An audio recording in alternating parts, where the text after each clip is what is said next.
Alright, hello everyone. Welcome back to the Spinofaarism podcast. Would everyone care to do introductions? I'm the Cool. I'm chameleons. Lucretia. And I'm Stu Bronk. Diamond Blaze is not here today. So, first section, weekly creature relevant to religion segment. So, this week we have Longisquama insignis. Longisquama insignis is a species of neodiapsid reptile that lived in either mid or late Triassic at specifically 235 million years ago from the Midogen Formation in Kyrgyzstan. The genus name Longisquama means long scale. When it was first discovered, its long scales were actually thought to be gliding membranes. Then they were thought to be feathers, and now uh, they were realized to be just elongated scales. Longisquama in total length, head to tip of the snout to back of the tail is 8 to 9 centimeters, which is 3.1 to 3.5 inches. Uh, Longisquama, as stated earlier, has elongated scales that are arranged in a fan-like formation. The classification of Longisquama is highly debated, with it changing tons of times since it has been discovered. Is relevant to religion because David Peters. And now we move on to the scientific paper segment. Um, I will be sending the paper in the chat. So, right now we have a paper on the bone microstructure of the Sphenodon rhinocephalian Priasphenodon avilaci and its paleobiological implications. How is this relevant to Longisquama? Well, it's a reptile. That's all I really have because there's not many papers that are on A, Longisquama, and B, on just one neodiapsid that has no further classification than just neodiapsid does. So I just picked a random reptile. And rhinocephalians are just cool. Fair. Phenodontians are a group of vertebrates with a vast taxonomic diversity and worldwide distribution of their fossils. Although they have been the subject of many studies on their phylogeny and morphology, those focused on their paleobiology are still scarce. We present here the audio histology of 11 postcranial elements corresponding to a single specimen of Priasphenodon avilaci, an Ilodontine sphenodontian from Cenomanian to Turonian rocks of Rio Negro, Argentina. The bone samples described here share a parallel fibered type of matrix. The degree of vascularization varies in all the samples, but none of them present a significant density of primary vascular canals. Lines of arrested growth were observed in all appendicular elements, being better preserved in the humerus, radius, and fibula. Extrinsic fibers were observed only in reduced regions of the cortex of the ulna and in one of the phalanges. The primary bone tissue suggests that the specimen had a relatively low growth rate with alternations between slow and accelerated stages. The latter could explain why this taxon reached the larger size of any known sphenodontians. So, thoughts. It's a skeleton that looks like this. Oh, that actually looks pretty cool. Yeah, Palearch just puts it as more or less as just, a tuatara. But big. Which Yeah, but big. tuatars are pretty big. Big, chonky tuatara. They're pretty big. Anyway, they're like Chonky Tuatara. the largest non-avian reptile in New Zealand. This are they? They're 3.3. They're 1 meter long, 3.3 feet. Damn.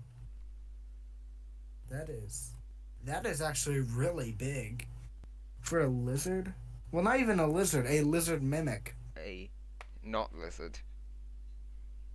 Yeah, lizard mimic. Rhinocephalian. Rhynchocephalian. Rinko. But now, onto I the. found this funny image of a tuatara. It's on the page for Rhinocephalia.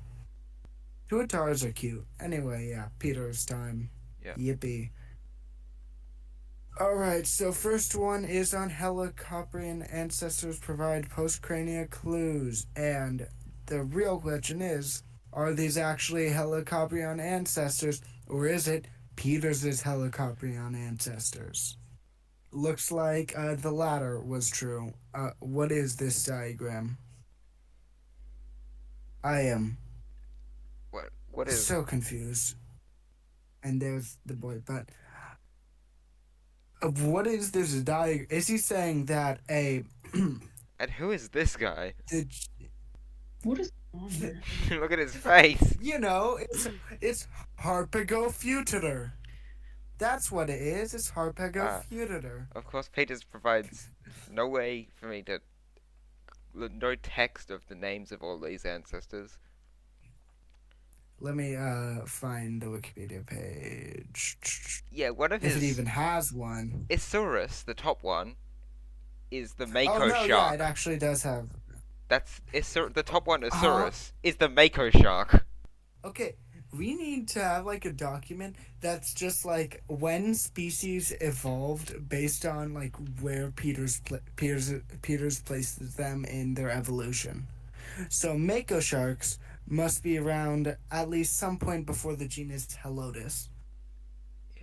which so Dates Mako back- sharks evolved in the Upper Devonian. Wait. Helotus has. It's a genus with a single species that somehow lasted from the Devonian to the Permian. Damn, Oh, it's a must have wastebasket. been a pretty Oh, good it's fish. a wastebasket taxon. He puts chimera on there, but he also puts specific. Why do like 90% of like Peter's skeletals look like sleep paralysis demons? Like compare the Harpagophytitor. Compare a skeletal to like this one reconstruction on Wikipedia. Compare the two. Looks so much more normal. I mean, it has antlers. Why did he put antlers on his one? Let's see here.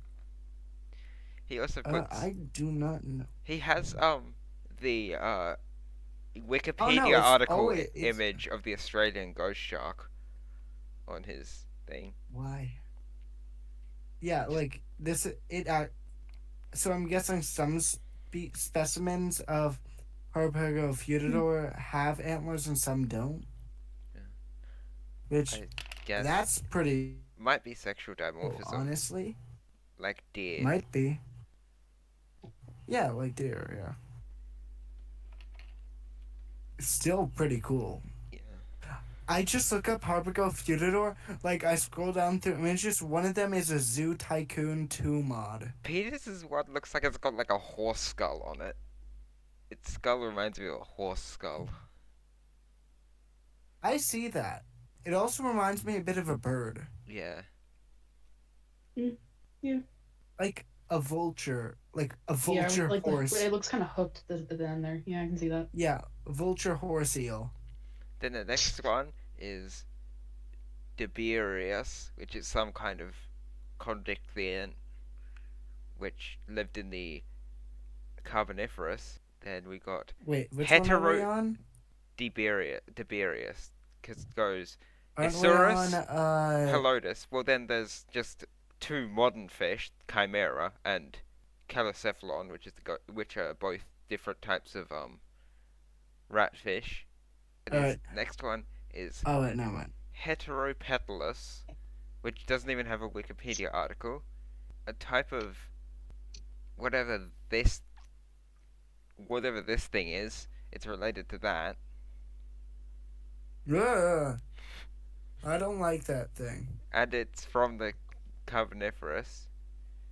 Then his next one is Oh. That makes sense. Harpagophytitor. Then chondrencheles. Yeah.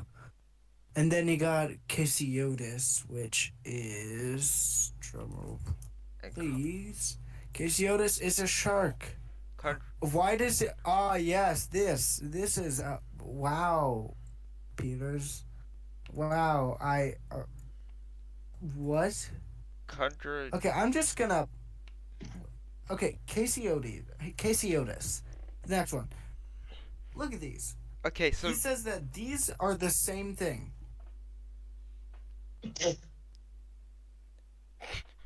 most of the prehistoric fish on this are in the same superorder as Helicoprion and its relatives. Which I mean, isn't that close? Yeah. Hey, the Wikipedia page for holocephali links to Harpagofactor Mm. Harpagophytutor.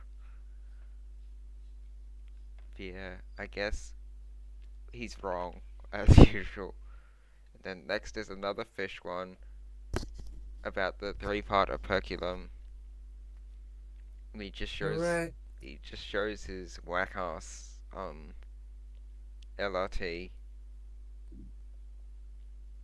Oh yeah, the mess. Okay, I love how he shows like, oh, here's the evolution, and he's not even showing like Mesocanthus, Caryocanthus, Ishnacanthus, yeah, Ishnacanthus.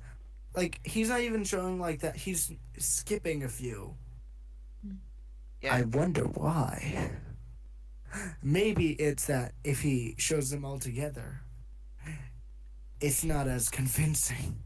but his next one, Yeah. he talks about more about the three-part operculum. Oh, now we have. Oh, what is this? What is the Euphanerops? What did he do to this? What did he do? Oh god. Please tell me what happened to this guy. So He doesn't Oh look like a god. he doesn't look like a fish God. anymore. He looks like a dog or a mammal. That I don't know what that is. he It looks like an alien. also claims that both lineages of fishes evolved the three-part operculum convergently. Pain. Then his next one is about cynodonts. Wait. Guys, ladies and gentlemen, we got him. He just says don't trust. Oh. Don't trust the results of the LRT either. It was on his three-part curriculum, and he was going over a paper, and he's like, given the results of the LRT, don't trust the results of the LRT either. Don't trust any results. Don't trust. Be a good scientist and build your own LRT to confirm. And be a good we need scientist to and build trust our own LRT. nobody. Trust nobody, only trust yourself. Wait, that's literally what he's claiming. Don't trust anyone else, only trust yourself. Okay, so we should build our own LRT. Imagine that as a special segment. We just try to make our own LRT. But yeah, I mean, well, I mean, by him saying that, isn't he just discrediting all of his own work? Basically. And his next one is Good job, Peters. just reacting to You a paper done again, something. which Live Peters reaction. is boring. Okay, what, huh? The LRT recovers cynodon ancestors back to Ediacaran worms. Huh? I think he's just saying that he has a lineage. His lineage of animals goes back to Ediacaran worms. I think he might be saying that Ediacaran worms evolved into cynodons. Well, I think he thinks, yeah, that, basically. Yeah, he was just ranting about a paper. Then it's Now we're on next one is more fish all stuff. extant fish, I Pomatomus. think. Pomatomus. Some fish are very weird, even today. Mm. Chiasma, chi, chiasmodon. Yeah. Ugh. Basically, all of these fish are alive today except Masamarichthys, which is from the Paleogene. Neat. But all the other ones are just modern fish, so he's just making claims about modern fish. I mean, the thing that I hate about what Peters does is that he's like, oh, look at this. As you can see, according to what I've examined using tetrabod traits, all of these, this is how fish are related. Like, all these different animals are related. And thing is, like, then when people, like, do taxonomy based on genetics, Yeah. his stuff gets blown out of the water because, I mean, how do you even counter that? You can't. Genetics is kind of the be all end all. Yeah. Well, he just claims that genetics is unreliable. Where, when, how, He just why? always does that. He always just says that. Then his next one is literally just a link to an article. It's just a link to, I think, someone else's article. On hagfish and lampreys. Yeah. Damn. Okay. Then next one. Damn, it's a link to a young Earth creationist website. I'm pretty sure. Wait, really? Yeah. Wait, let's see. Where's the link It's in his next one? it's the whole Fossil Friday hagfish and lampreys overturn. Yeah. Oh. Yeah, it's that one. it's just a intelligent design. Evolution News. Yeah, it's just a creationist website, and basically he's using it because they're arguing against our idea of evolution, and he also argues against our idea of evolution just differently. Wow. I argues- just scroll down, I go to the website, scroll down 3 things. The third one, promoting a suicide. Shame on Politico. Huh? I mean, Like, I'm not even joking. Third I result see is that. about suicide.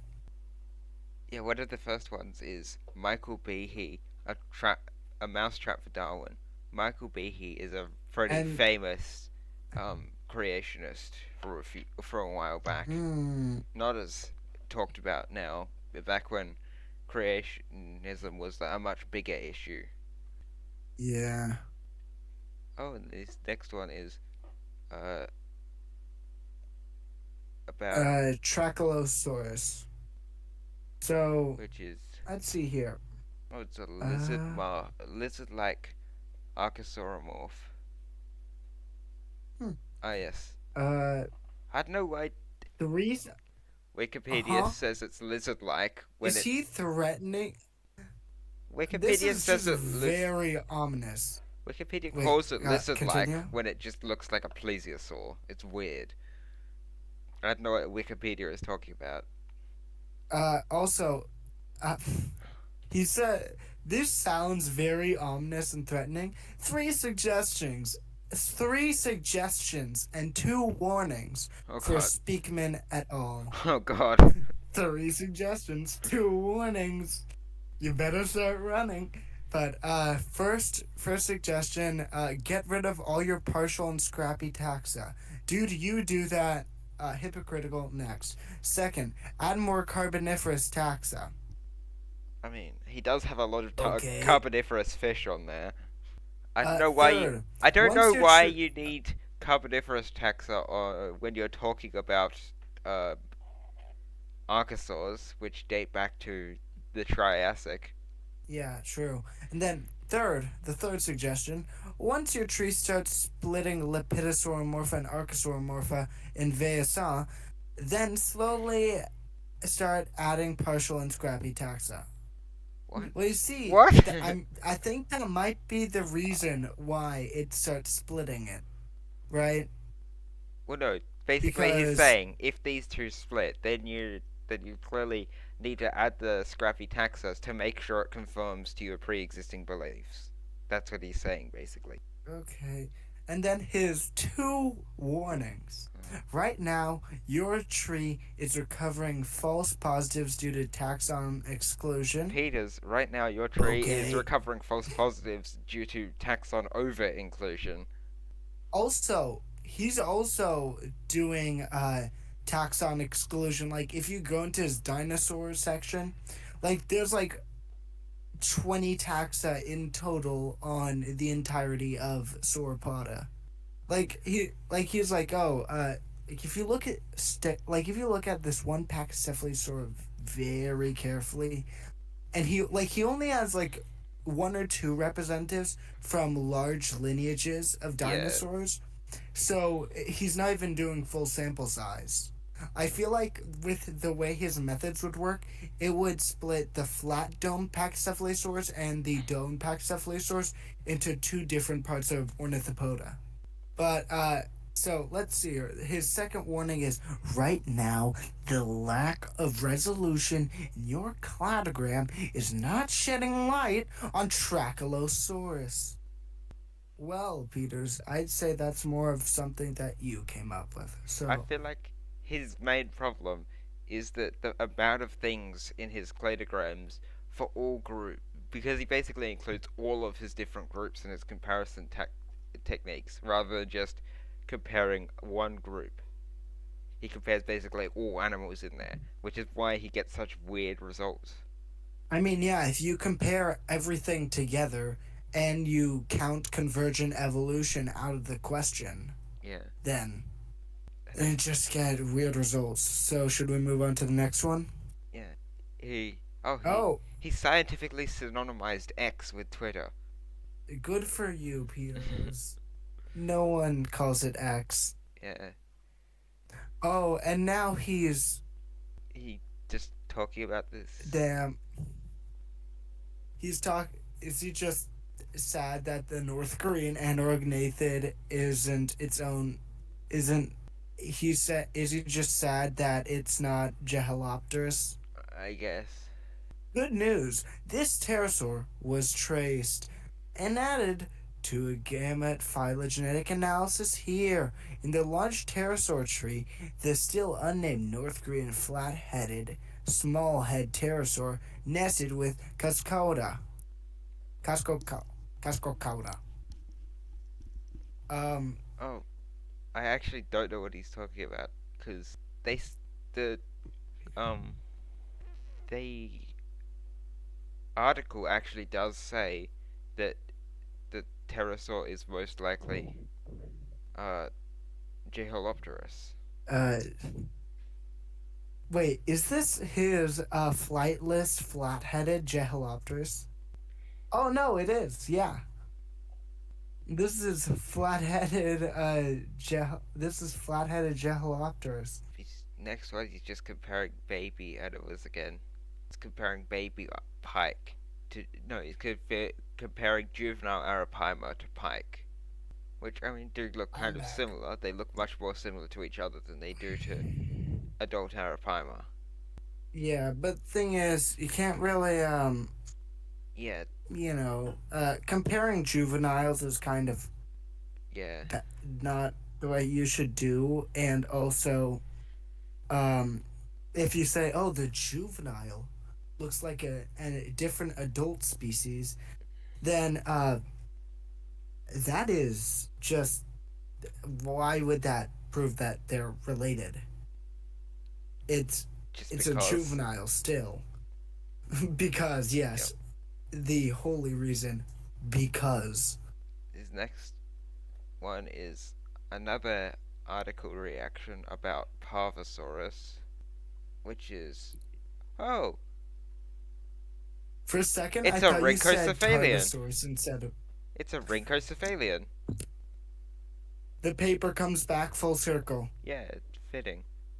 So let's see here. Oh yes. I wonder what he thinks about Rhynchocephalians. Hey, it even you should email him about that. The LRT even has Prosphenodon on it.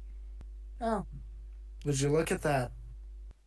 Oh, he's synonymizing Ringo's Philus Phenodontia. Okay, cool. Um, can't believe we're already approaching the end to the articles for today. Oh, his next one's on the mahi mahi, the dolphin fish. Oh, Oh, he touched my fish. Yes, he did.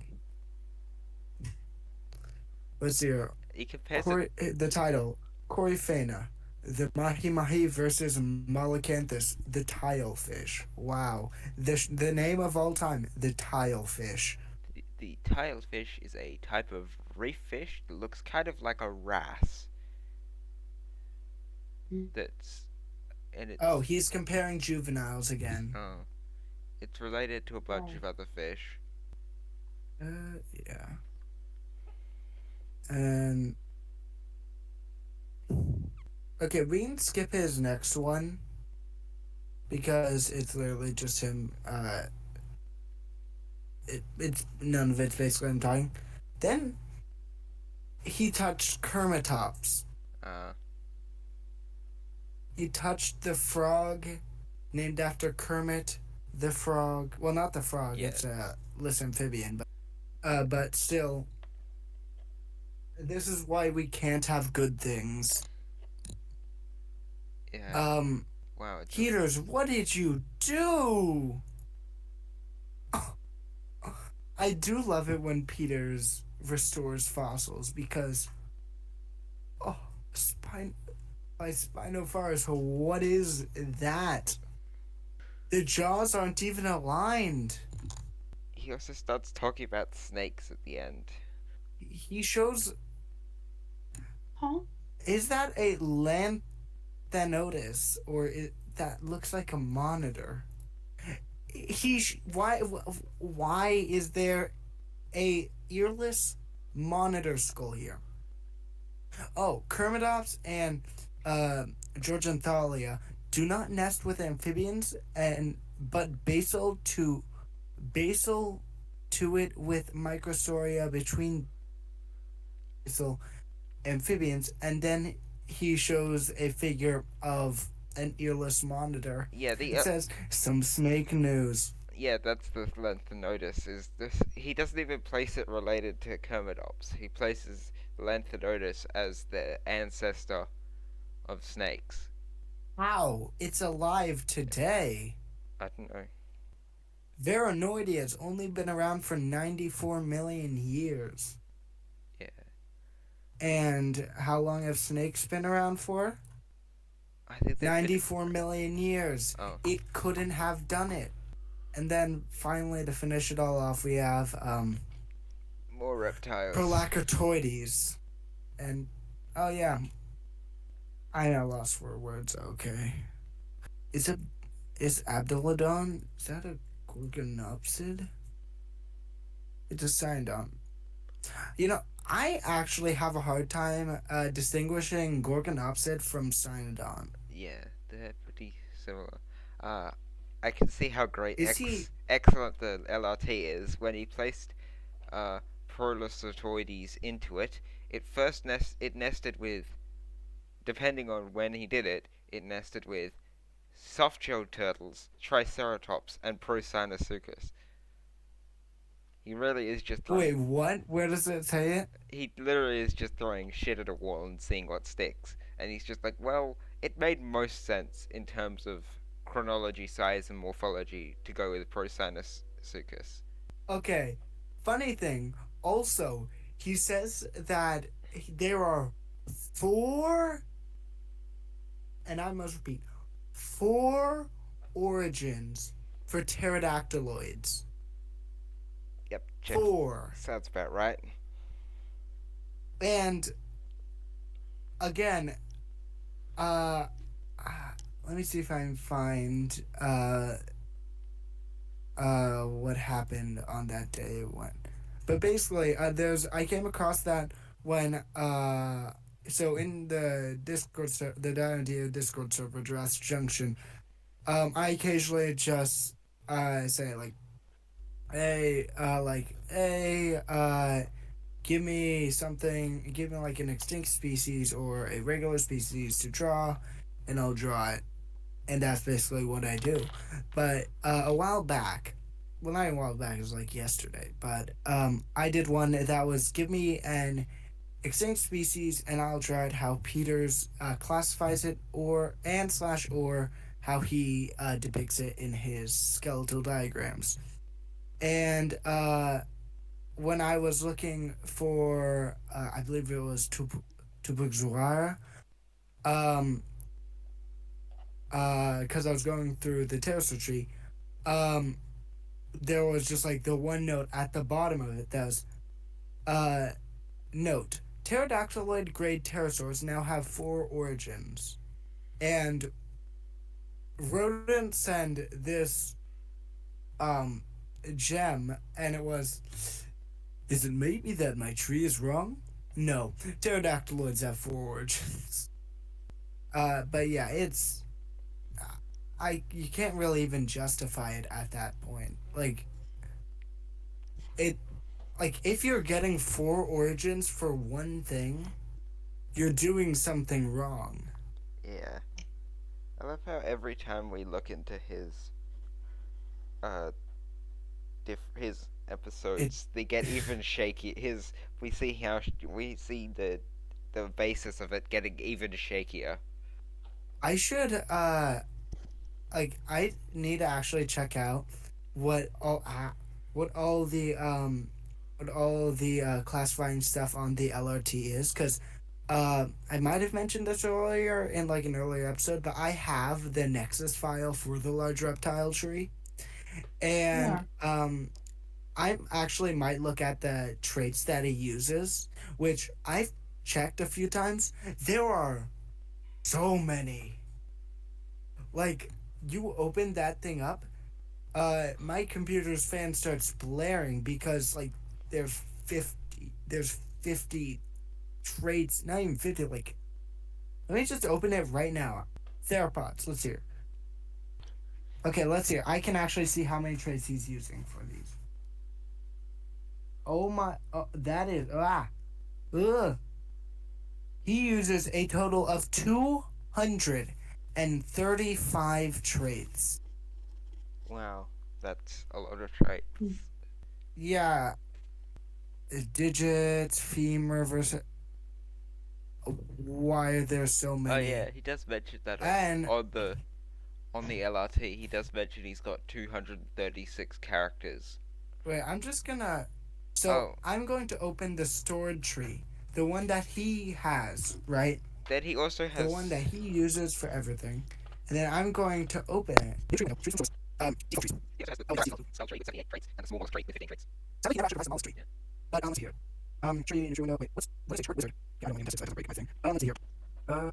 Okay, wait, I want to tree window, right? Let's do some source. Country. Let's see. Okay,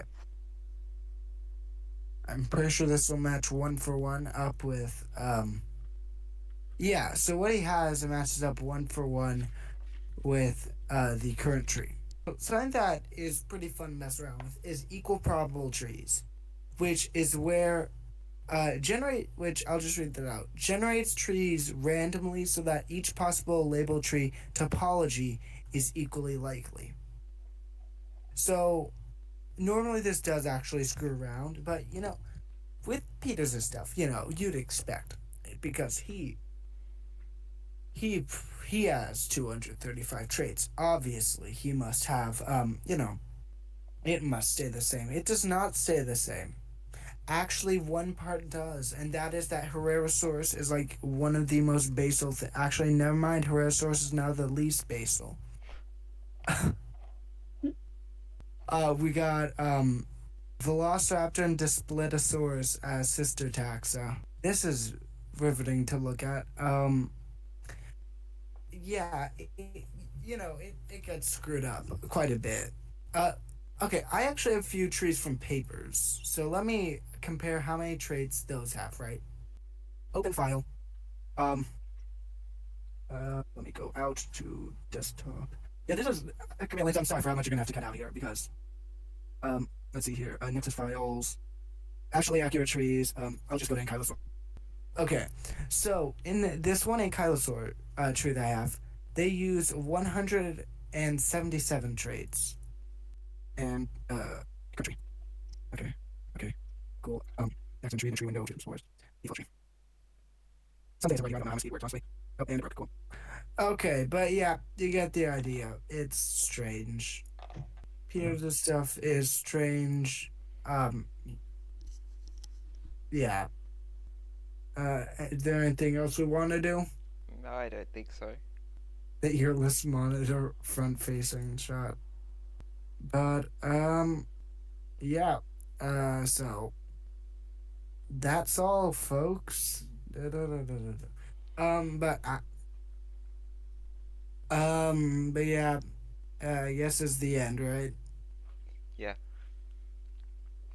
So see you guys in the next one. yeah. Goodbye. Goodbye.